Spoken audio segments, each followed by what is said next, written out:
2022년 9월 16일 경제뉴스 모닝 브리핑을 시작하겠습니다.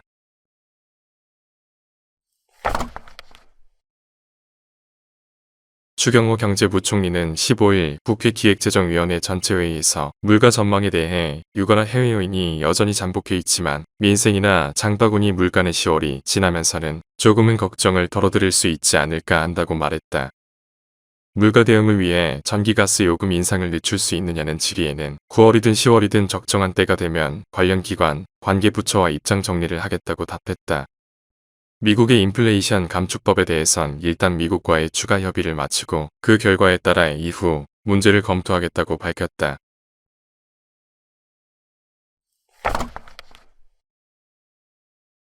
외환당국이 15일 원달러 환율 1,400원 선이 위협받자 공식 구두 개입에 나섰다. 외환당국의 공식 구두 개입은 환율이 달러당 1,350원을 위협하던 지난달 23일 이후 약 3주 만이다. 올해 들어선 5번째다. 외환시장엔 정부 개입으로 추정되는 7억 달러 규모의 달러 매도 물량이 쏟아졌다. 이날 서울 외환시장 거래 대금의 8%에 해당하는 금액이다. 외환당국이 2008년 글로벌 금융위기 당시 거래가 뜸한 점심시간에 대규모 달러 매도를 통해 환율을 끌어내린 도시락 폭탄 전략을 쓴 것 아니냐는 관측이 나왔다.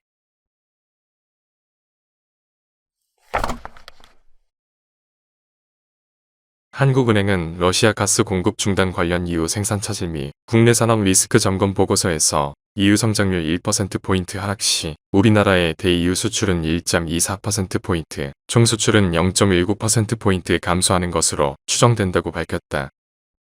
EU에서 생산 차질 발생 시 조선 반도체 자동차 등의 EU산 핵심 자본재 중간재 공급 부족에 따른 생산 차질도 우려된다. 화학 철강 등은 생산 원가가 상승할 것으로 예상된다. 또 반도체 장비 선박 엔진 등 일부 자본재와 중간재는 EU 의존도가 높은 데다 대체가 어려워 국내 생산 차질이 불가피한 상황이다.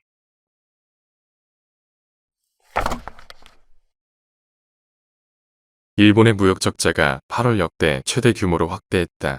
국제에너지 가격 상승, 엔화 가치 하락으로 수입액이 급증한 탓이다. 15일 니혼게이자이 신문 등에 따르면 이날 일본 재무성은 8월 무역통계 속보치를 발표하고 수출액에서 수입액을 뺀 무역 수지가 2조 8,173억엔 적자를 기록했다고 밝혔다. 이는 시장 예상치인 2조 3,981억엔에 4천억엔 이상 웃도는 규모로 1979년 관련 통계 집계 이래 최대 규모를 기록한 것이다.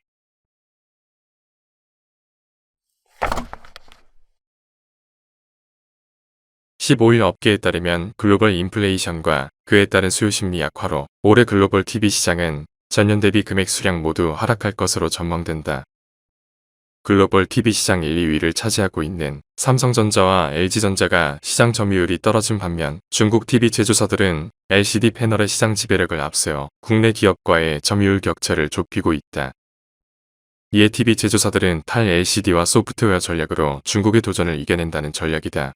중국 패널 업체들이 아직 양산에 어려움을 겪고 있는 대형 OLED TV 시장을 키우고 동시에 LCD TV에서는 소프트웨어 경쟁력을 부각시킨다는 방침이다.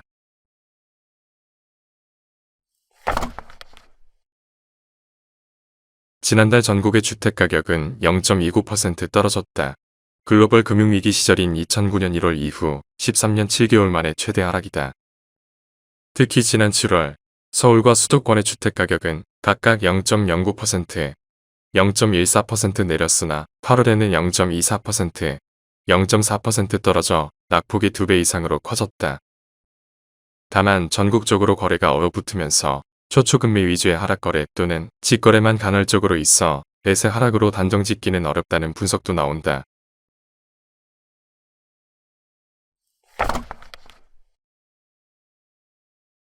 중국 광저우시 당국은 부동산 개발업자에 대해 주택가격을 최대 20% 이내에 판매할 수 있도록 했다고 성도일보와 제일제경 등이 15일 보도했다. 주택 판매가 조정 범주를 상하 6%에서 인상은 10%, 인하는 20%까지로 확대했다. 일선도시 가운데 최대 인상과 인하 폭이다. 금융정보서비스 REDD는 지난달 말 열린 비공개 고위급 회의에서 시진핑 국가주석이 부동산 시장을 활성화하도록 합리적인 완화 정책을 조속히 시행하라고 지시했다고 밝혔다.